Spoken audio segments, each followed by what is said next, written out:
सरकार ने गुलाबी नोट वापस लेने की घोषणा कर दी है। मैं Sanjay Rajput from success point coaching centre, faculty of economics and political science.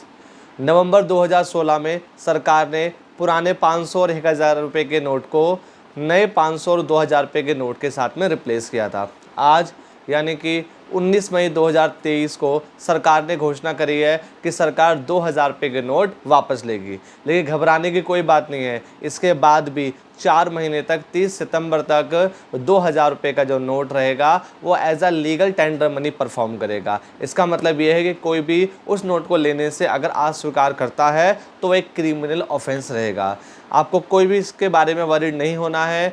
23 मई से लेकर के 30 सितंबर तक सरकार आपको मौका देगी कि आप बैंक में जाकर के 2000 रुपये के नोटों को या तो जमा करा सकते हैं या तो एक लिमिट तक आप उन पैसों को बैंकों में दे करके कोई दूसरे नोट के साथ में रिप्लेस कर सकते हैं। तो इसके बारे में कोई टेंशन लेने की ज़रूरत नहीं है, क्योंकि बहुत सारी अफवाहें उड़ रही हैं कि नोट अब नहीं चलेंगे, नोट अब बंद हो चुके हैं, वो नोट एक कागज़ का टुकड़ा है, जबकि ऐसा कुछ भी नहीं है। सरकार ने हमें सफिशिएंट टाइम दिया है कि इस टाइम के अंदर हम बैंक में जा सकते हैं और नोट्स को रिप्लेस करा सकते हैं। तो कोई अफरा तफरी नहीं, किसी भी अफवाह के ऊपर कोई बिलीव नहीं करना है। अब यहाँ पर हम जान सकते हैं कि सरकार ने अगर ऐसा एक्शन लिया है तो वह एक्शन क्यों लिया है। सबको ये बात बहुत अच्छे से पहले से ही पता थी कि सरकार आने वाले टाइम में 2000 रुपये के जो नोट रहेंगे उसको बंद करेगी। पहले भी 2 साल बाद सरकार इसके बारे में इंडिकेट कर चुकी थी। यहाँ तक कि सरकार ने 2018 से नए 2000 रुपये के नोट छापना बिल्कुल ही बंद कर दिया था। अब यहाँ पर हम पढ़ सकते हैं कि ऐसा क्यों सरकार ने किया। इसका अगर हम इकोनॉमिकली देखें तो सबसे पहला जो रीज़न हो सकता है वो ये हो सकता है कि अगर किसी कंट्री के अंदर बड़े नोट ज़्यादा होंगे, जैसे 2000 रुपये का नोट या 500 रुपये का नोट की भी हम बात कर सकते हैं, तो जितने बड़े नोट होते हैं तो खर्च करने की जो टेंडेंसी है वो उतनी कम हो जाती है। अगर नोट छोटे रहेंगे तो लोग पैसों को ज़्यादा खर्च करना प्रेफरेंस कर सकते हैं। तो ऐसा हो सकता है कि सरकार ने रिसेशन को ख़त्म करने के लिए, एग्रीगेट डिमांड को इंक्रीज़ करने के लिए ऐसा किया है। आपको अगर इकोनॉमिक्स का सामान्य ज्ञान है तो आपको पता होगा कि अगर लोग ज़्यादा पैसा खर्च करते हैं तो इससे एग्रीगेट डिमांड इंक्रीज़ होती है और हमारे देश के लिए, एम्प्लॉयमेंट के लिए वो ठीक रहता है।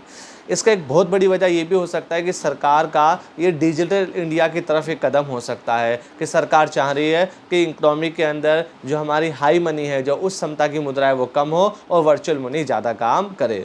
इसके बहुत सारे पॉलिटिकल रीजन भी हो सकते हैं, जिसमें से एक बहुत बड़ा रीज़न है ब्लैक मनी को ख़त्म करना। लेकिन जो लोग अगर ब्लैक मनी के रूप में इसको रखना चाहेंगे तो मुझे नहीं लगता कि उनको ये मिस्टेक वो करने लग रहे हैं कि वो 2000 रुपये के नोट में ब्लैक मनी को रखेंगे। उनके लिए पहले से ही ये बहुत बड़ा डाउट रहा था कि 2000 रुपये का नोट वो बंद हो जाएगा। साथ साथ में इसका एक रीज़न और ये है कि इससे टेररिज्म जो होता है, जो आतंकवाद होता है, उसको कम करने में भी मदद मिलेगी।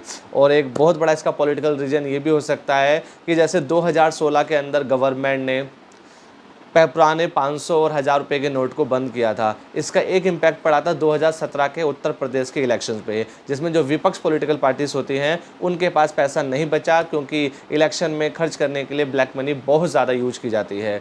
ठीक उसी तरीके से 2024 में इंडिया के इलेक्शंस हैं, तो इसका एक बड़ा रीज़न ये भी हो सकता है कि गवर्नमेंट चाहती है कि अपोजिशन को पहले खाली कर दिया जाए ताकि उनके पास ब्लैक मनी ना हो कि वो इतना पैसा इलेक्शन के अंदर खर्च करे। बाकी अफवाह पर बिल्कुल ध्यान नहीं देना। आप भी मुझे बता सकते हैं कि ऐसा गवर्नमेंट ने क्यों किया होगा। जय हिंद।